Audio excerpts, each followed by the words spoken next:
حیات امین سوانح مولانا امین احسن اصلاحی قسط نمبر 13 صاحب تدبر قرآن کی وصیت کے مطابق ان کی سوانح نگار نعیم احمد بلوچ کے قلم سے۔ مولانا اصلاحی پٹھان کوٹ اکیلے گئے تھے۔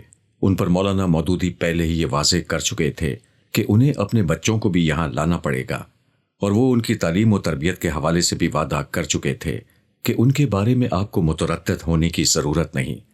لیکن یہ انتظام کیسے ہوگا، اس کا مولانا اصلاحی کو کوئی خاص اندازہ نہیں تھا۔ اب جب اس انتظام کے راز سے مولانا مودودی نے پردہ اٹھایا تو مولانا اصلاحی باقاعدہ پریشان ہو گئے۔ ان کے اپنے الفاظ میں، یہاں آ گیا تو ان لوگوں نے شادی کا ڈول ڈالنا شروع کر دیا، سمجھ گئے آپ؟ اور بتایا گیا کہ یہ کام بھی اسی سلسلے کی کڑی ہے۔ میں نے اس کا بہت شدت سے انکار کیا۔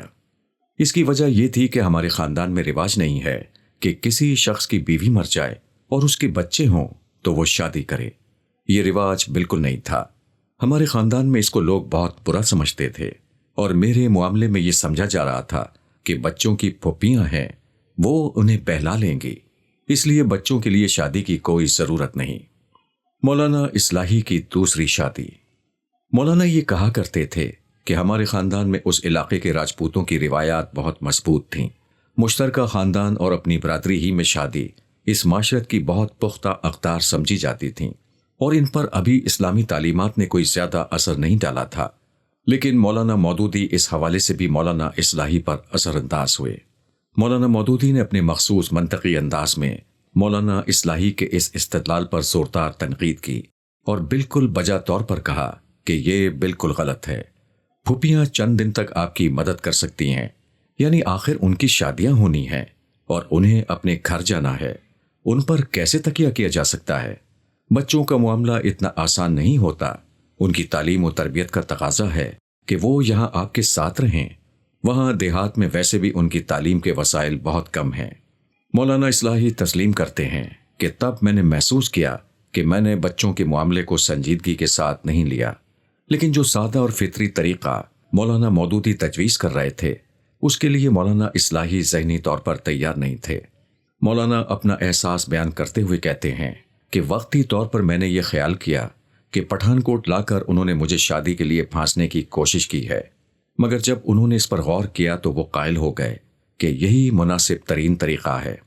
یہ میرے لیے خیرخواہی کا مشورہ ہے، لیکن اس فیصلے کی بعض عملی مشکلات تھیں۔ ان کے بیٹے ماں کی وفات کے بعد اپنی پھوپھیوں سے مانوس ہو چکے تھے۔ انہیں ان سے الگ کرنا بہت نامناسب لگ رہا تھا۔ پھر دوسری شادی نہ کرنے کے لیے خاندان اور برادری کا دباؤ ایک اور رکاوٹ تھی جسے انہیں عبور کرنا تھا۔ تب انہوں نے اپنے والد گرامی کو خط لکھا۔ انہوں نے مولانا مودودی کی ساری تجویز لکھ دی۔ یہ بھی لکھ دیا کہ مولانا اس شادی کے بارے میں یہ رائے رکھتے ہیں کہ یہ دین کے لیے ہو رہی ہے، اس لیے ہمیں امید کرنی چاہیے کہ اس میں خیر ہی برآمد ہوگا۔ جس خاتون سے شادی کی تجویز دی جا رہی تھی، ان کے بارے میں بھی تفصیل بیان کرتی کہ وہ ایک متمول زمیندار پنجابی گھرانہ ہے۔ میرے لیے ایک مناسب گھر کا بھی بندوبست ہے۔ اپنے تحفظات بھی لکھ دیے کہ میری مالی حیثیت ان سے کم تر ہے، میرا مزاج بھی گرم ہے، اور خاتون بھی ناز و نام میں پلی ہیں، اس لیے نباہ نہ ہونے کا بھی خطرہ ہے، اور اس بات کا بھی اندیشہ ہے کہ بچے اپنی سوتیلی والدہ سے مانوس نہ ہوئے تو پھر مسائل سلجھنے کے بجائے مزید الجھ سکتے ہیں۔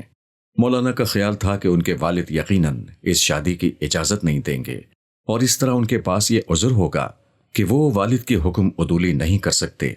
لیکن ہوا یہ کہ ان کے والد صاحب نے انہیں لکھا کہ یہ تو کوئی ربانی اسکیم لگ رہی ہے، اس لیے یہ شادی ضرور کریں۔ ایک کامیاب شادی۔ اپنی اس شادی پر تبصرہ کرتے ہوئے مولانا کہتے ہیں، میں نے یہ شادی کرنے کی کسی درجے میں بھی خواہش نہیں کی تھی، کسی درجے میں بھی خواہش نہیں کی، کسی درجے میں بھی خواہش نہیں کی، لیکن جب ہو گئی تو اس کو پوری خوش اسلوبی کے ساتھ نبھانے کی کوشش کی، اور اللہ تعالیٰ نے مجھے اس میں کامیاب کر دیا۔ یہ بھی ہے کہ اس میں مجھے بیوی کا تعاون بھی حاصل تھا، اور میں نے اپنے مزاج میں بھی بڑی تبدیلی کی، رویے میں نرمی اور سعادت مندی پیدا کی۔ اس کی وجہ یہ ہے کہ میں اس قسم کی بیوی سے تعلقات رکھنا چاہتا تھا جو اپنی خاص شخصیت رکھتی ہو۔ اس کے برعکس اس زمانے میں ہمارے ہاں کی جو بیویاں ہوتی تھیں وہ تو سمجھ لیجئے کہ بس اپنی ہی دنیا میں مست رہتی تھیں۔ معلوم ہوتا تھا کہ میاں بیوی تو مستقل الگ الگ ذہن رکھتے ہیں، ان میں کوئی ہم آہنگی نہیں، بیویوں نے صرف اور صرف سمع و طاعت ہی کرنی ہے۔ یہ ایک بالکل غیر فطری بات ہے۔ سمع و طاعت میں دوسرے کی شخصیت ختم ہو جاتی ہے، جبکہ ادھر معاملہ الگ تھا۔ ادھر وہ پنجاب کی تھیں اور وہ بھی ایک چودھری کی لڑکی۔ اب مزاج میں فرق تو تھا، لیکن یہ مجھے خوشی ہے کہ ان کے پورے خاندان نے میرے ساتھ محبت کی۔ مولانا کے سسر چودھری عبد الرحمان صاحب میرے اوپر بہت اعتماد بھی کرتے تھے۔ اس فیصلے کے نتیجے میں مولانا کے بچے پٹھان کوٹ آ گئے، لیکن ایک بدمزگی اس وقت پیدا ہوئی جب ان کے بیٹے ابو سعد نے واپس اپنے ننیالی گاؤں جانے کا فیصلہ کیا۔ مولانا کو یہ فیصلہ پسند نہیں تھا، لیکن انہوں نے اس میں رکاوٹ بھی پیدا نہیں کی۔ البتہ وہ اس وقت کبیدہ خاطر ہوئے جب ابو سعد نے اپنے چھوٹے بھائی ابو صالح کو بھی ساتھ جانے کے لیے تیار کر لیا، لیکن ان کی بیٹی اپنی سوتیلی والدہ محترمہ انوار الرحمت سے مانوس ہو چکی تھیں، اس لیے وہ وہیں ٹھہر گئیں۔ مولانا اصلاحی کے اپنے سسرالی رشتہ داروں سے بہت محبت کے تعلقات رہے۔ اپنے اس تعلق کو خوشی سے بیان بھی کرتے کہ ان کی خواہر نسبتی محترمہ نثار فاطمہ ان سے بہت مانوس ہو گئیں اور وہ اپنی شادی تک ان کے ہمراہی رہیں۔ جماعت اسلامی اور مولانا مودودی کا دفاع۔ اس سے پہلے یہ بیان ہو چکا ہے کہ مولانا اصلاحی مولانا منظور نعمانی ہی کے اصرار پر جماعت اسلامی میں شامل ہوئے تھے، لیکن جلد ہی انہیں ایک حیرت انگیز معاملے کا سامنا کرنا پڑا۔ ہوا یہ کہ مولانا منظور نعمانی اور مولانا ابو الحسن ندوی جماعت اسلامی سے علیحدہ ہو گئے۔ مولانا منظور نعمانی نے اس کی وجہ یہ بتائی کہ مولانا مودودی تقویٰ اور اسلامی شعار کے اس طرح سے پابند نہیں ہیں جیسا کہ ان کے نزدیک ایک اسلامی تحریک کے سربراہ کو ہونا چاہیے۔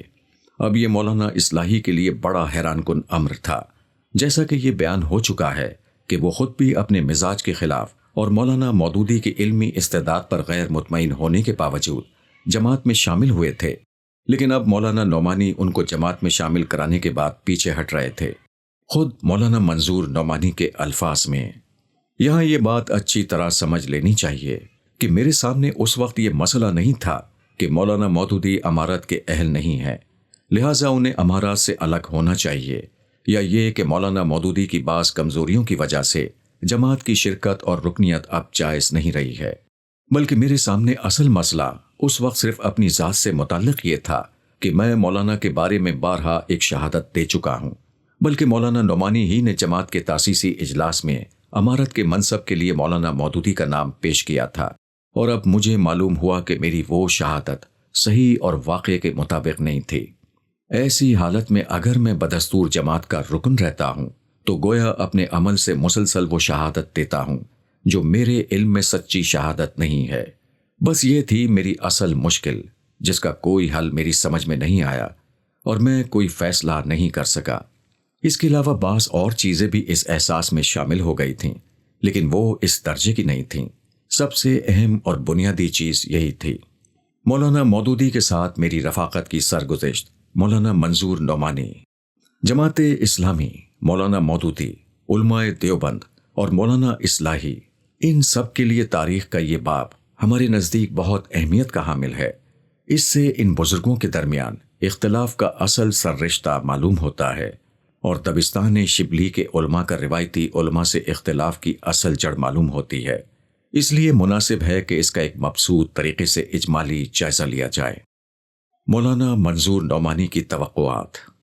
معلوم رہے کہ مولانا منظور نعمانی اور مولانا ابو الحسن علی ندوی کا تعلق دیوبند مکتبہ فکر سے تھا۔ وہ بنیادی طور پر ائمہ اربعہ کی تقلید کو ایمان کی سلامتی کے لیے ضروری سمجھتے تھے، اور ان ائمہ کی آرا سے باہر کسی بھی رائے کو اختیار کرنا درست نہیں سمجھتے تھے۔ اسی طرح وہ تصوف کی پوری روایت کے اندر کھڑے ہو کر اسی دینی تعبیر کو درست سمجھتے تھے جو تصوف کے اہل علم نے اختیار کی تھی۔ پھر وہ دین کے سیاسی غلبے کے لیے سید احمد شہید کی تحریک کو اختیار کرنا چاہتے تھے، جبکہ دبستان شبلی کے علماء یعنی مولانا اصلاحی اور مولانا مودودی اللہ اور اس کے رسول کے سوا کسی کی تقلید کو درست نہیں سمجھتے تھے۔ وہ تصوف کی دینی تعبیر کو بھی درست نہیں گردانتے تھے، اور تجدید و احیاء دین کی جد و جہد میں بھی اپنا ایک خاص نقطۂ نظر رکھتے تھے۔ جب مولانا مودودی نے اپنے جریدے ترجمان القرآن کے ذریعے سے مسلمانوں کے سیاسی و ملی زوال پر بڑے دردمندانہ علمی اور دانشورانہ مضامین لکھے تو ہر باشعور مسلمان نے اسے اپنی دل کی آواز سمجھا اور وہ ان کی طرف کھنچے چلے آئے۔ مولانا منظور نعمانی، مولانا علی میاں، مولانا اصلاحی جیسے بیسیوں اہل علم ان کی ایسی ہی تحریروں سے بے پناہ متاثر تھے۔ یہ بر صغیر میں جنگ عظیم دوم کا دور تھا۔ اس دور کا درست اور مستقبل بھی ادراک رکھنے والے کئی اہل علم اور دانشور جان چکے تھے کہ بر صغیر پر برطانیہ عظمیٰ کا تسلط اب قائم نہیں رہ سکے گا اور ہندوستان کا کوئی دوسرا سیاسی بندوبست ناگزیر ہے۔ چنانچہ کانگریس نے ہندوستان چھوڑ دو کی تحریک برپا کر رکھی تھی۔ اس وقت بر صغیر کے مسلمان دو گروہوں میں تقسیم ہو چکے تھے۔ ایک گروہ کانگریس کی رائے کا قائل تھا اور دوسرا مسلم لیگ کا۔ ان حالات میں مولانا مودودی نے بتدریج ایک تیسرے گروہ کی طرح ڈالی۔ 1940 کے بعد وہ اصولی طور پر مسلم لیگ کے تقسیم ہند کے نقطۂ نظر کو درست سمجھتے تھے، لیکن مسلم لیگ کی قیادت کے بارے میں انہیں یقین ہو چکا تھا کہ وہ نااہل اور غیر مناسب ہے۔ اسے وہ منزل حاصل نہیں ہو سکے گی جس کا خواب وہ مسلمانوں کو دکھا رہی ہے۔ چنانچہ مولانا مودودی نے جماعت اسلامی قائم کر کے متبادل قیادت کے لیے صالح قیادت کو پیش کر دیا اور ساتھ ہی اسلامی معاشرے کی تربیت اور سیاسی بالادستی کے لیے اپنے لائے عمل کے کچھ اجمالی نکات بھی بیان کر دیے، یہاں تک کہ درد دل رکھنے والے مٹھی بھر عام و خاص ان سے متفق تھے۔ مگر جب جماعت اسلامی بن گئی اور باہمی ربط و ضبط استوار ہوا، مکالمے اور باہمی تبادلہ خیال شروع ہوا تو بہت سارے اختلافات سامنے آ گئے، جذباتی فضا ختم ہو گئی اور سوچنے سمجھنے والے لوگوں، خاص طور پر اہل علم و دانش کے سامنے بہت سے سوال کھڑے ہو گئے۔ ابتدا ہی میں جماعت اسلامی سے علیحدہ ہونے والے اہل علم کا پس منظر یہی تھا۔ اسی پس منظر میں ہم مولانا منظور نعمانی کے خیالات نقل کرتے ہیں، جس سے ہمیں صورتحال کو سمجھنے میں بڑی مدد ملے گی۔ مولانا مودودی سے پہلی ملاقات۔ ابھی تک سارا تعلق غائبانہ تھا۔ اس سے اوپر مولانا نعمانی تفصیل سے بیان کر چکے ہیں کہ وہ مولانا مودودی کی ترجمان القرآن میں شائع ہونے والی تحریروں سے کس درجے میں متاثر تھے۔ ملاقات کی کبھی نوبت نہیں آئی تھی۔ میں نے ان سے ملاقات اور مستقبل کے منصوبے اور کام کے بارے میں گفتگو کرنے کے لیے دہلی کا سفر کیا۔ میں یہ بات سن چکا تھا کہ مولانا مودودی صاحب کے ایمان افروز مضامین میں سے ان کی طرز زندگی کے بارے میں جو اندازہ کوئی لگا سکتا ہے، ان کی زندگی اس سے بہت مختلف ہے۔ چنانچہ ایک محترم بزرگ نے لکھا تھا کہ اب مودودی صاحب کے چہرے پر ایمان کی کھیتی اگنا شروع ہو گئی ہے۔ مجھے اس اطلاع سے بڑی خوشی ہوئی تھی۔ بہرحال میں مولانا سے ملنے کے لیے دہلی پہنچا۔ شمسی کاٹیج پہنچ کر ملاقات کی۔ واقعہ یہ ہے کہ پہلی دفعہ مولانا کو دیکھ کر طبیعت کو ایک دھچکا سا لگا، کیونکہ اب بھی مولانا کی حالت اس سے بہت مختلف تھی جو ہونی چاہیے تھی اور جس کی توقع پیدا ہو گئی تھی۔ وہ اس وقت بھی معلوق اللحیہ یعنی داڑھی کے بغیر تو نہیں تھے، لیکن اس لحاظ سے ان میں بس برائے نام ہی تبدیلی آئی تھی۔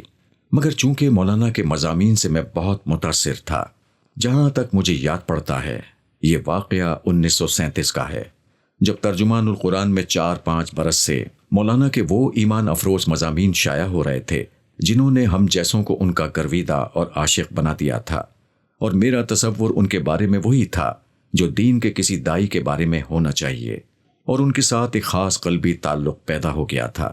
اس لیے دل کو سمجھایا کہ عملی زندگی کی اصلاح کا بھی آغاز ہوا ہے۔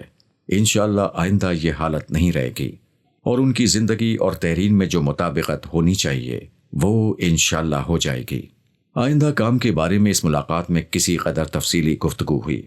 اس کے کئی مہینے بعد وہ وقت آیا جب مولانا حیدرآباد سے منتقل ہو کر پٹھان کوٹ کے قریب دارالاسلام نامی اس نوتعمیر بستی میں آ گئے، جس کو وہاں ایک مخلص صاحب خیر چودھری نیاز علی صاحب نے اسی نیت سے بنایا اور وقف کیا تھا کہ اللہ کے کچھ بندے یہاں قیام کر کے دین کی کوئی ٹھوس خدمت سر انجام دیں گے۔ مولانا مودودی کے ساتھ میری رفاقت کی سرگزشت۔ مولانا منظور نعمانی۔